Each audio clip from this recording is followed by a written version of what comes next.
Hello students and welcome back to channel Siraj Shaikh leasing. आज leasing in hire purchase का lecture number 4 होगा, जिसमें हम कवर करेंगे नए points of leasing in hire purchase. Start करेंगे आज का क्लास।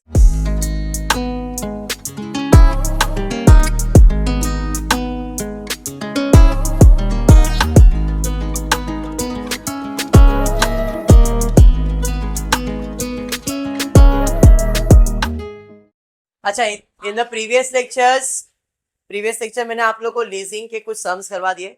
आज भी सिमिलर नेचर के सम्स करने वाले, बट आज डिसीजन मेकिंग नहीं होगा। डिसीजन मेकिंग का मतलब कि पिछले जितने भी लेक्चर्स हुए उसमें ऐसा था कि खरीदना चाहिए कि भाड़े पे जाना चाहिए। आज खरीदना ही चाहिए, और खरीदने के बाद उसकी जर्नल एंट्रीज क्या आने वाली है उसके बारे में हम लोग सीख। ठीक है, क्वेश्चन दिया है Suraj limited takes a plant on lease on 1st of Jan 2018 for leasing limited. The following details are relevant to the lease. Fair value of the asset is 1 lakh. Residual value nil. Residual मतलब scrap value. Scrap value is nil after 5 years. 5 साल के बाद उसका scrap value is 0. Lease rental is 27,740 for 5 years payable at the end of each year. Show how this transaction would be recorded in the books of Suraj Limited for first 2 years. Show also the profit and loss account and balance sheet for 2 years reflecting this transaction. अब balance sheet बनाना तो difficult है, but lease करना मतलब हमने उसको भाड़े पे लिया है, और भाड़े पे लिया उसको प्रॉपर्टी का कीमत कितना है? लाख रुपया ना। और लीज रेंटल कितना दे रहे? 27,740। क्लियर? अब ये लीज रेंटल को मैं एक समझता हूँ कि मेरा ईएमआई है। प्रॉपर्टी का वैल्यू है 1 लाख रुपए, तो अपन इधर कैलकुलेशन करेंगे कि इंटरेस्ट कितना चार्ज हो रहा है, क्योंकि में टैक्स तो है नहीं। क्लियर? कितने साल प्रॉपर्टी चलने वाला है? 5 साल की। जरा कैलकुलेशन देखना, ये टेबल तो सबको पता ही है। सॉरी, 5 साल का calculation, opening balance 1 lakh, instalment 27,740 मतलब रेंट इंस्टॉलमेंट बराबर। ट्रीटमेंट इसलिए ऐसा करवा रहा हूं ताकि आपको विजन क्लियर हो जाए। 27,740 क्लियर। प्रिंसिपल कितना पता नहीं, इंटरेस्ट कितना? 20,000। किसने बोला? किसी ने बोला?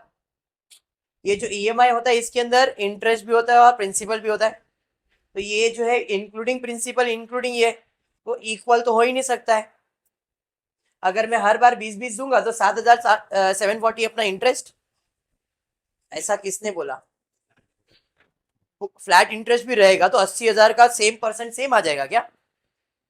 इंटरेस्ट जो होता है वो फ्लक्चुएट होता है, वो फिक्स नहीं होता है, क्योंकि जैसे जैसे प्रिंसिपल बदलते जाएगा इंटरेस्ट भी बदलेगा ना। अगर आप प्रिंसिपल सेम भी रखो तो 7,740 तो क्या आज 5% दे दे, कल 10% दे दे, कल 20% दे दे, ऐसा इंटरेस्ट करेंगे क्या अपन? इसका मतलब यहाँ पे ईएमआई 20,000 तो प्रिंसिपल तो 20 नहीं कर सकते। What we will be doing, ये फाइंड कैसे करते? इसमें प्रिंसिपल होता है, इसमें इंटरेस्ट होता है, फिर जाके ये अमाउंट आता है। बराबर है। इंस्टॉलमेंट का फॉर्मूला है present value upon PVIF. Present value मतलब 1 लाख था, अगर 14% था, पिछला सम याद करो, 1 लाख है 14%, तो 1 डिवाइड बाय 1.14 किए थे, 5 साल का टोटल लिए थे और उसको डिवाइड किए थे। जो 5 साल का टोटल था उसे बोलते हैं present value interest factor, PVIF. और पीवी मतलब प्रेजेंट वैल्यू। प्रेजेंट वैल्यू कितना? 1। तो अपने को क्या मिलता था? इंस्टॉलमेंट। तो इस केस में इंस्टॉलमेंट मालूम है, प्रेजेंट वैल्यू मालूम है, तो हम क्या फाइंड करेंगे? पीवीआईएफ फाइंड करेंगे।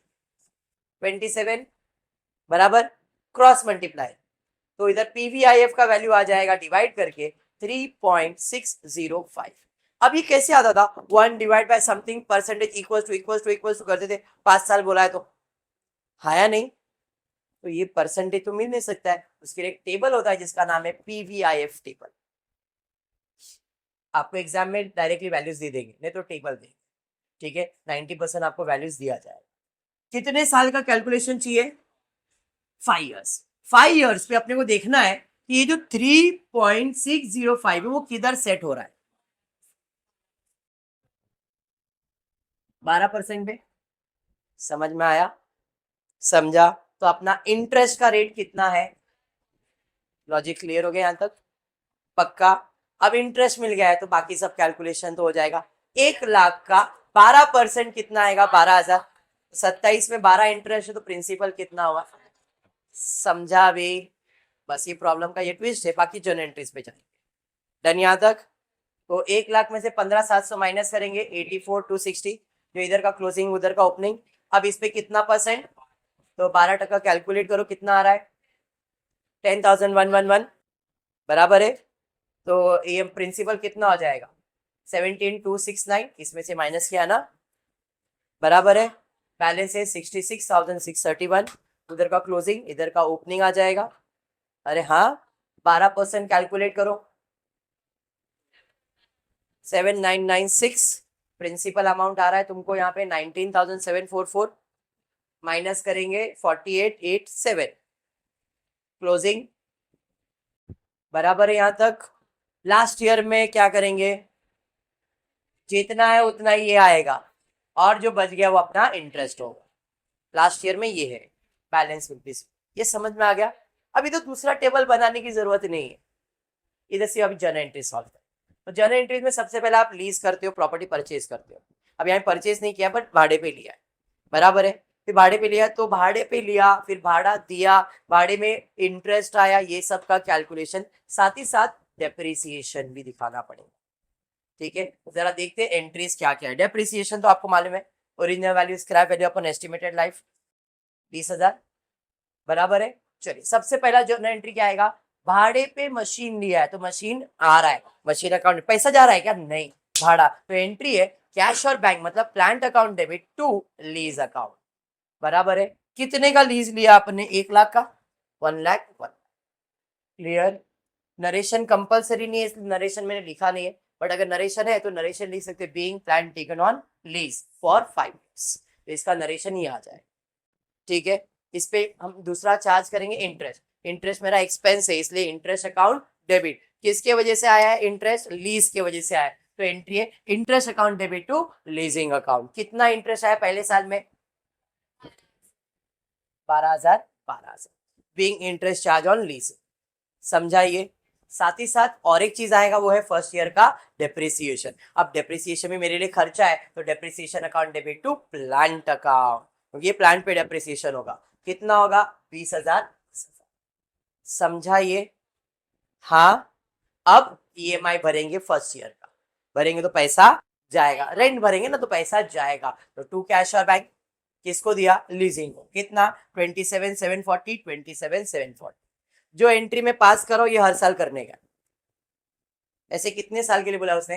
2 साल के लिए, सिर्फ 2 साल का ही बोला है, तो 2 साल का ही पास करना है, समझाइए। अब इस साल में जो भी एक्सपेंसेस है वो ट्रांसफर करना है प्रॉफिट एंड लॉस अकाउंट में। तो इंटरेस्ट डेबिट है, डेप्रिसिएशन डेबिट, तो दोनों ट्रांसफर होगा, तो क्रेडिट एंट्री है profit and loss account debit to depreciation and to interest. 12,000 का इंटरेस्ट, डेप्रिसिएशन 20, टोटल 32,000। कंप्लीट हो गया आपका फर्स्ट ईयर का जर्नल एंट्री। पहले भाड़े पे लिया, ब्याज, डेप्रिसिएशन, इंस्टॉलमेंट या ईएमआई, फिर जितने भी एक्सपेंसेस है प्रॉफिट एंड लॉस में ट्रांसफर। अब सेकेंड ईयर में आएंगे तो वापस कौन सा एंट्री चालू होगा? भाड़े पे लेना, अरे ले लिया, तो यहाँ पे इंटरेस्ट, डेप्रिसिएशन, पेमेंट, प्रॉफिट। ऐसे अगर 5 साल भी बोलेगा तो ऐसे सेम है। तो सबसे पहला एंट्री इंटरेस्ट का आएगा, interest account debit to leasing account, कितना है? समझा। फिर डेप्रिसिएशन सेम आएगा, समझ में आया। डेप्रिसिएशन के बाद क्या आएगा? पेमेंट करेंगे, क्लियर। पेमेंट के बाद प्रॉफिट एंड, समझा सब? दैट्स है जर्नल एंट्री सोपा, अभी के लिए सोपा है, करने में आपको मालूम पड़ेगा एक्सपीरियंस क्या है।